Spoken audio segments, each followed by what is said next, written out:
in the heart of Braga. Welcome to House News.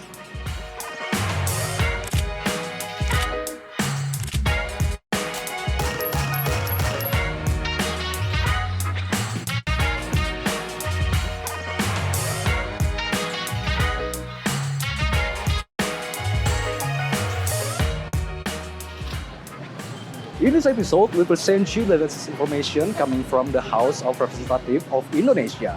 And now, let's see the headline for today. The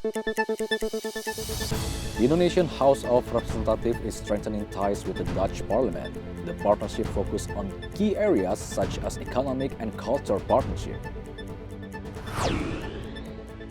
Statistics Indonesia reported the open unemployment rate in February 2025 declined to 4.76% compared to the same month of the previous year.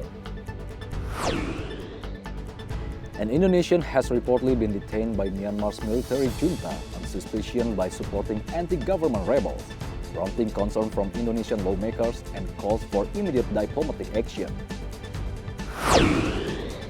The Indonesian government is finalizing a regulation to impose tax on e-commerce transactions aiming to improve state revenue after a weak performance in the first half of 2025.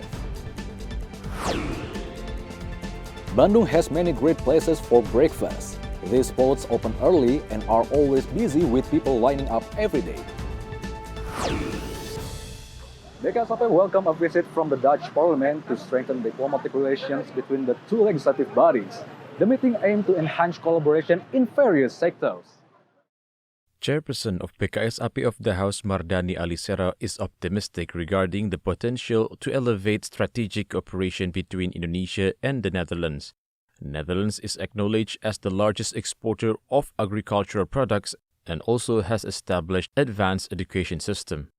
So harapan kita dari pertemuan ini ada kolaborasi antara Parlemen Indonesia dengan Parlemen Belanda, wabil khusus dalam peningkatan kapasitas dan efektivitas pelaksanaan program-program DPR di lapangan. Satu yang menarik, mereka memandang Indonesia itu sama besarnya seperti Amerika dan Cina, dia bilang. Saya tadi sebut we live in Rome with two elephants dengan dua gajah. No, ya, Indonesia is also an elephant. Kita juga besar seperti Uni Eropa dan kita harus membangun arus baru yang basisnya adalah demokrasi, perdamaian, diplomasi, kemajuan bersama, bukannya saling melemahkan, menegasikan seperti yang terjadi saat ini. Considering the current geopolitical landscape and the import tariffs imposed by the United States on Indonesian goods, the Dutch House of Representatives suggested ASEAN countries affected by these tariffs take a collective diplomatic approach by presenting a united group in order to strengthen their position and negotiate more effectively with the United States. Dodi, tvrparlemen, report. Commission 11 of the House proposed adding labor absorption elasticity to national macroeconomic indicators. They believe economic growth should not only be reported through numbers such as GDP, but also numbers of job creation. Vice Chairperson of Commission 11 of the House, Hanif Dakiri, stated job creation and employment absorption are important factors in achieving inclusive growth, especially since President Prabowo Subianto has set a target of 19 million new jobs within 5 years. Therefore, Hanif proposed a job creation indicator be incorporated into national macroeconomic policy to ensure national growth results in concrete and significant benefits for the public. Nah, Bu Menteri sendiri, Bu Menteri Keuangan sudah sering berbicara mengenai pertumbuhan yang inklusif.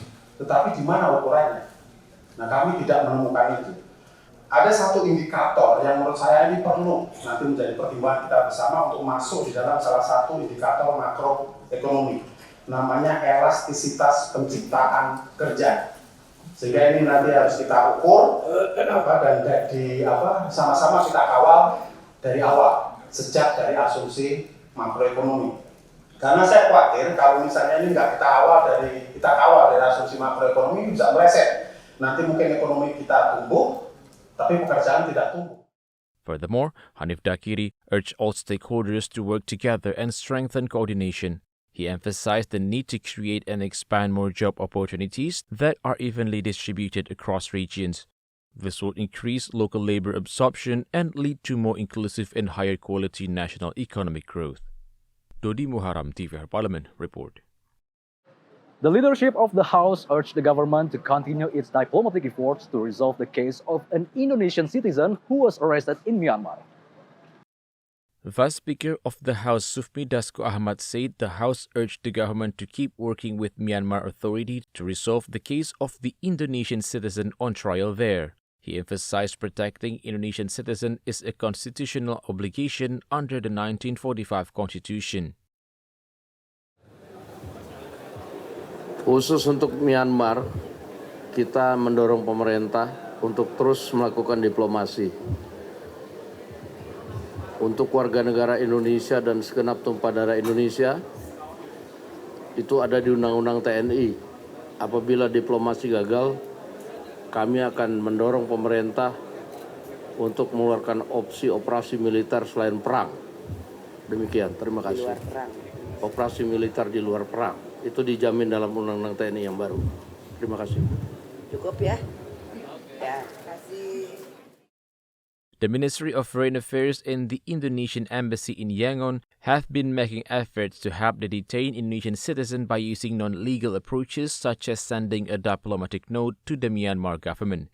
Furthermore, Sufmi Dasko explained if diplomatic efforts do not work, the government could consider other steps as long as they do not involve war and are allowed under Indonesian military law. Zikri and Yasser Todenus, TVR Parlemen, report. After the break, we bring you more updates on e-commerce tax. So stay tuned to House News.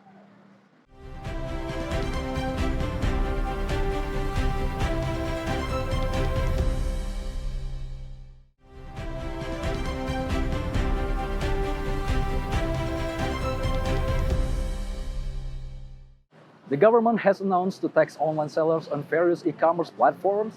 The House warned if not implemented carefully, the policy may burden MSMEs, affect consumers, and hinder the digital economic growth.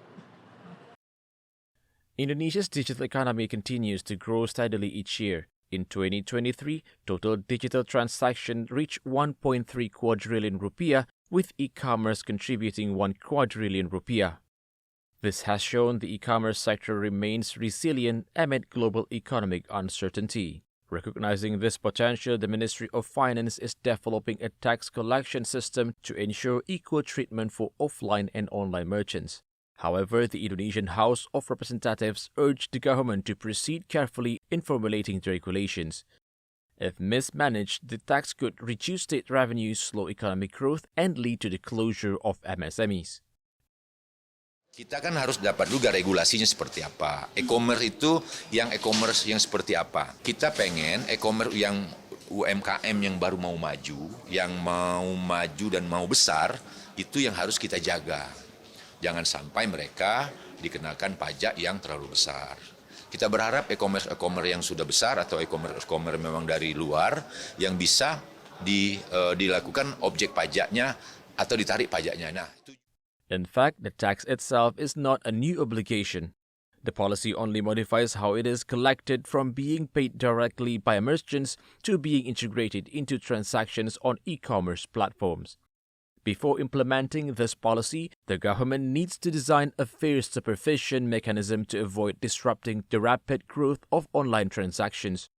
The government must ensure the tax is directed at merchants rather than being passed on to consumer. Additionally, effective public outreach is needed so the policy is well understood and accepted by the community.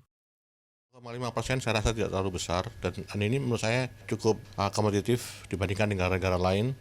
Untuk itu pemerintah hanya perlu memberikan satu jeda, yang kedua memberikan insentif baik berupa kemudahan untuk pinjam baik kur maupun pinjaman yang sifatnya fleksibel untuk teman kawan-kawan yang ada yang dan berusaha di platform digital. The foreign website Private Islands Online has featured listings of several Indonesian islands for sale or rent. Commission 2 urges the government to investigate the listings and improve data systems to prevent the unauthorized sale of Indonesian territory. Member of Commission 2 of the House Juli stated the Indonesian government claims ownership of all island in the country and prohibits their sale or purchase, particularly by foreign entities. Cooperation is only allowed in the form of land use rights or HGU. Therefore, Juli urged the Ministry of Agrarian Affairs and Spatial Planning, National Land Agency, to collaborate with the Ministry of Home Affairs and local governments in developing a comprehensive plan to manage Indonesia's islands, as many islands remain unexplored and unregistered.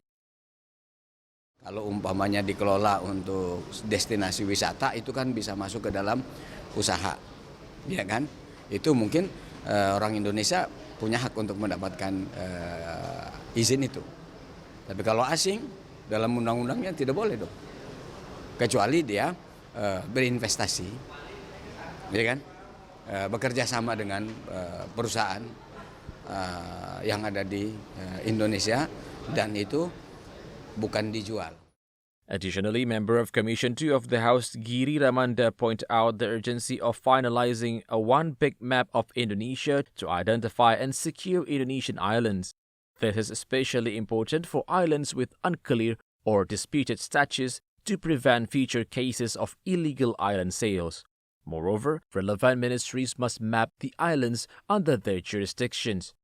Weak coordination between ministries and agencies has made it difficult to oversee and implement effective island management in Indonesia. Dan kita tahu hari ini pemiliknya siapa.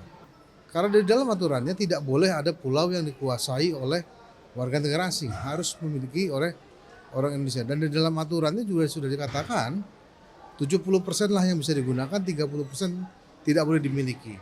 Nah, inilah kita minta ketegasan pada ATR BPN. Dodi Muharam, TVR Parlemen, reports. Amid global uncertainty and rising geopolitical pressures, concerns are growing over the stability of Indonesia's national industry. Commission 7 suggests the government to create an agency to manage industrial crisis and secure the national supply chain. Member of Commission 7 of the House, Ilham Permana, mentioned global geopolitical crises are difficult to predict and therefore the Ministry of Industry must establish a dedicated agency or system to respond immediately when turmoil happens in the industrial sector. Ilham added this agency would be responsible to manage the impact of global uncertainties and ensure the sustainability of domestic industry in times of crisis. Jadi kita nih harus punya satu sistem mitigasi yang benar-benar tangguh gitu loh Mbak, yang tidak terpengaruh dengan geopolitik global. Saya tadi menyarankan, kalau kita tidak siap untuk reformasi industri nasional kita, setidaknya kita punya Badan Nasional Penanggulangan Bencana khusus di sektor industri. Apa fungsinya? Ini adalah respon cepat untuk bisa menghadapi hal-hal yang tidak pernah kita bayangkan sebelumnya. Ketegangan geopolitik ini kan memang hal yang tidak bisa kita asumsikan. Wah, akan terjadi perang minggu depan, bulan depan, ini kita nggak pernah tahu. Tapi tiba-tiba harga dolar 17.000. Rantai pasok industri nasional kita terganggu. Mitigasi seperti ini harus kita lakukan mulai dari sekarang. In addition, Ilham Permana stated major countries such as the United States have allocated $300 billion to protect their national industries, while India has introduced major stimulus packages to attract investment and strengthen its domestic industrial resilience. He encouraged the Indonesian government to also carry out industrial reforms to maintain the resilience of national industry. Adila and Edo, TVR Parlemen, report. After the break, we have more updates on Culinary in Bandung, only on House News.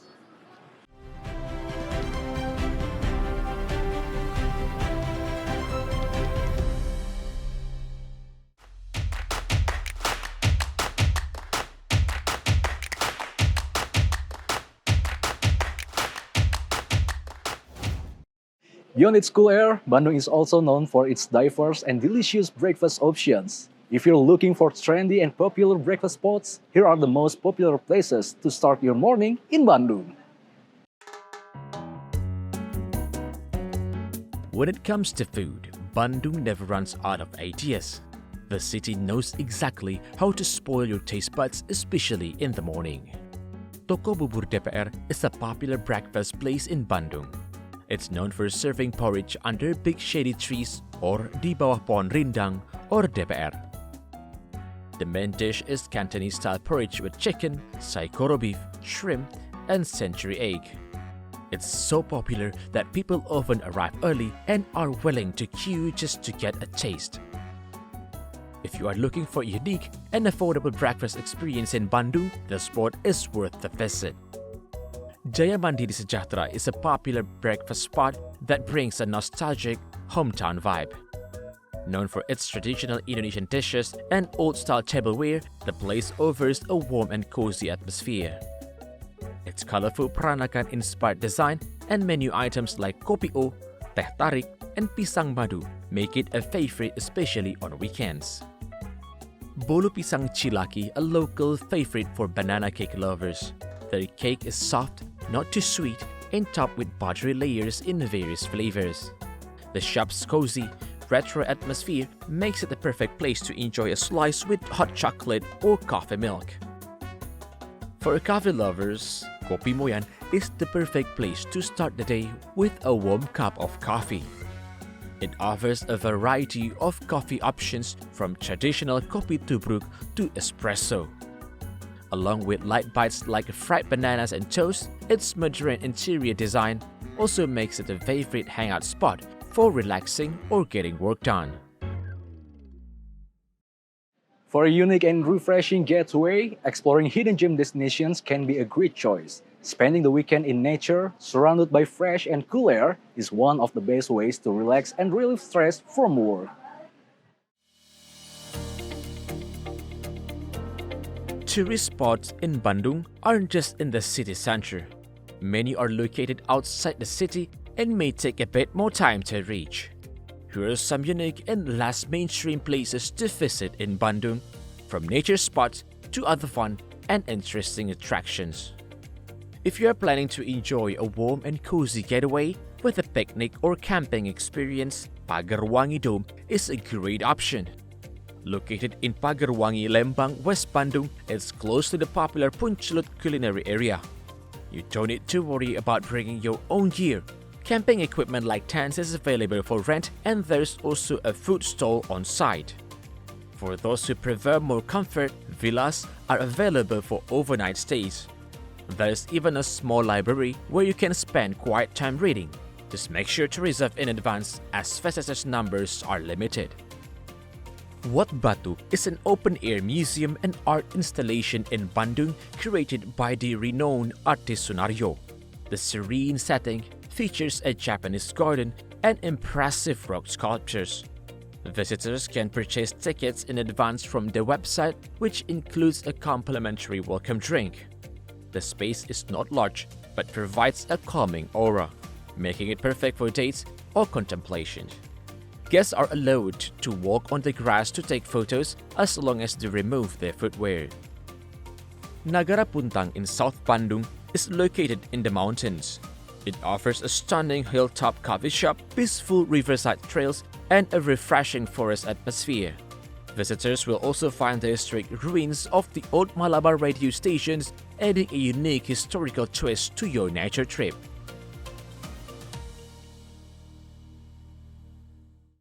Bandung is one of Indonesia's creative cities by the UNESCO Creative Cities Network since 2015. The city is known for its strong creative scene, with young talents leading the way in fashion, design, art, and local brands.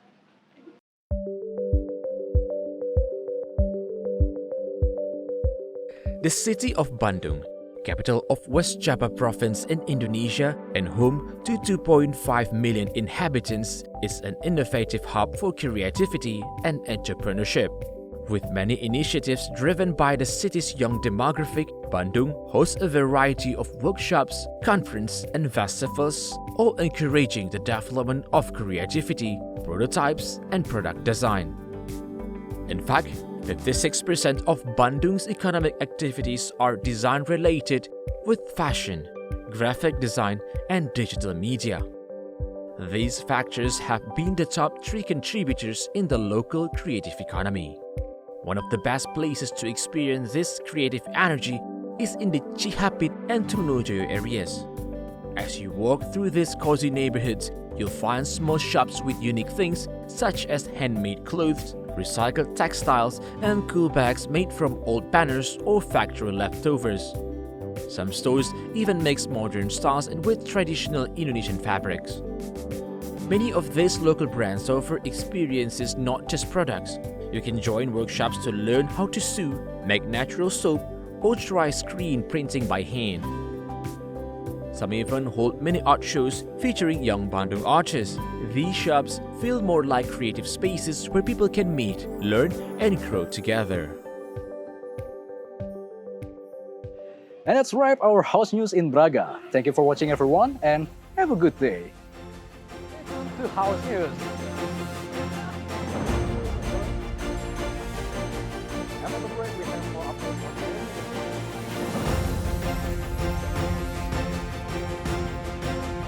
It's house news for today. Representative of Indonesia.